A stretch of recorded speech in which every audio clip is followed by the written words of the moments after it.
I'm John Batchelor, Gordon Chang, Forbes.com contributor, my colleague and co-host. There is a possibility that the Obama administration is moving to sanction China. There is a motive during or coterminous with the visit to the United States of Xi Jinping, the man much discussed as consolidating power by launching anti-corruption campaigns against his colleagues, the man responsible for a fictional parade in Beijing right now as we speak, because it's morning time in Beijing and they're goose-stepping around celebrating something that never did exist. This is Alice in Wonderland territory in Beijing. They've stepped beyond the Twilight Zone. And we have Xi Jinping due in Washington to negotiate with the president in a gleeful fashion, the rising power versus the old power. It's a puzzle, though, what to make of this, because it's a story in these last days in the Washington Post. Sometimes that's running up the flagpole. Sometimes it's just a misinterpretation. Somebody planted something with the Post to see what would happen. So we welcome somebody who can, a person we'd rely on, to give us an understanding of why this float in the news. Scott Harold is a full political scientist and deputy director of the Center for Asia-Pacific Policy at the RAND Corporation. A very good evening to you, Scott. Sanctions against China by the Obama administration. On first, second, and third glance, it seems far-fetched. What can you tell us? Good evening to you. Good evening, John and Gordon, and to your listeners around the world, John.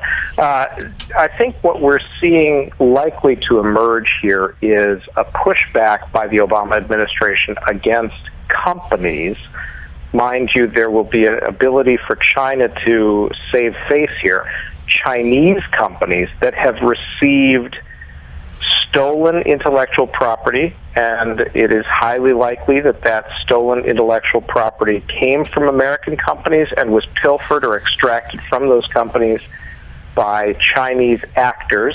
The Chinese state may be able to say, well, we had nothing to do with this, we don't know about these companies, what they might have gotten, but we weren't behind it.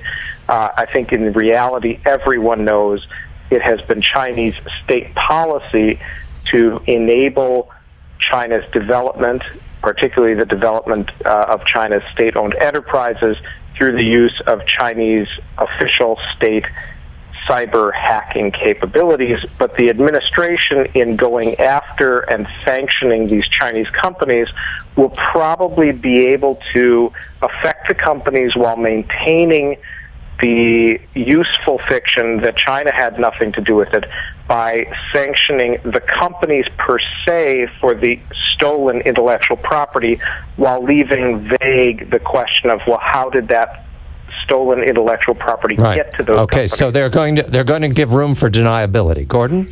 So, Scott, Chinese President Xi Jinping is scheduled to arrive for a state visit in Washington, perhaps the third week of this month. Are these sanctions going to be levied before Xi Jinping arrives, while he's here, or after he leaves?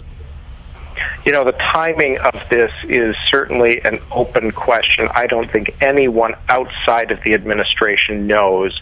My personal suspicion would be the administration has not taken the step of downgrading this visit, and therefore they appear likely to want this visit to continue on as if the relationship is on a relatively even keel.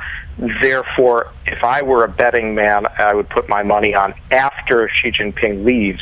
But you can bet the Chinese are well aware of this, and it may incentivize Xi Jinping to show up with some kind of an offer that, you know what, Mr. President, why don't we return to discussions about cyber? Why don't we agree to some kind of common norms about what sorts of activities are legitimate and what sorts of activities are illegitimate? And if that happens, that will be a good thing that comes out of this, because what we really need to do, ideally, is not punish companies in China that benefit from stolen intellectual property so much as get China to stop stealing so much intellectual property and giving it to their companies. Scott, in other words, prevention rather than punishment after the fact. Scott, I can understand that.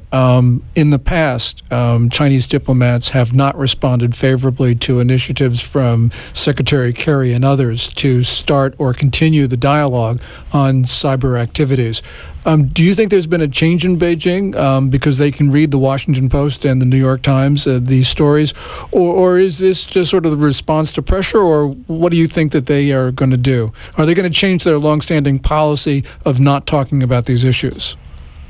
It's an excellent question, Gordon. It's the right question to be asking. I can tell you that a colleague and I were in Beijing asking exactly that question in May of this year, and at that time we did not divine much of an interest from Chinese actors in talking. There were some Chinese actors who said, or Chinese interviewees who said, in essence, well, maybe we can find a way back without having you have to quash the indictment of the PLA-5, that being the 5 actors from the PLA whom we indicted in 2014. But by and large, the Chinese official position has been, until you quash that or retract that indictment, we won't talk. Now, that has been perhaps because they have not perceived the administration as yet ready to move forward with imposing costs on Chinese behavior.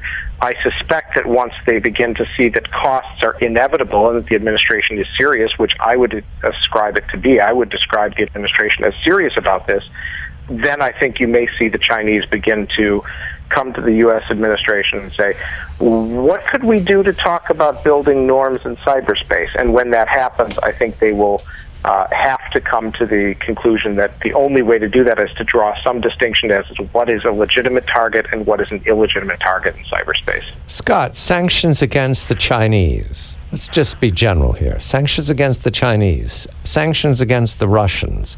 I think right now Vladimir Putin is sitting next to Xi Jinping near Tiananmen Square. We're sanctioning allies, right, Scott? The big picture here is that while we throw out sanctions, they take what they want.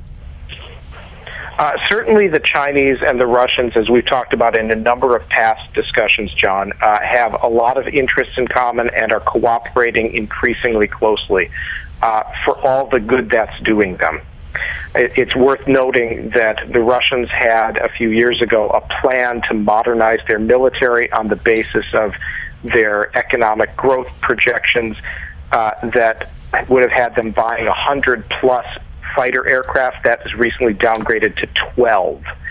The actions that Beijing has taken in the South China Sea, similar to Russia's absconding with or annexation of territory that belongs to the Ukraine, has basically turned all of China's neighbors against it. Everyone is watching these two countries to say, what are you really going to do, and are your actions going to be cost-free? They are not. As we talked about the last time we spoke, many countries in the Asia-Pacific are beginning to cooperate with each other in the form of exercises or joint defense industrial development as a hedge against China's rise. So while we may say, wow, they've really managed to get away with a lot of intellectual property or government data, that is not cost-free, and that activity is certainly driving countries in the region to reassess their relationship with these two powers. Scott Harold is a full political scientist, deputy director of the Center for Asia-Pacific Policy at the RAND Corporation. Gordon Chang of Forbes.com contributor. I'm John Batchelor.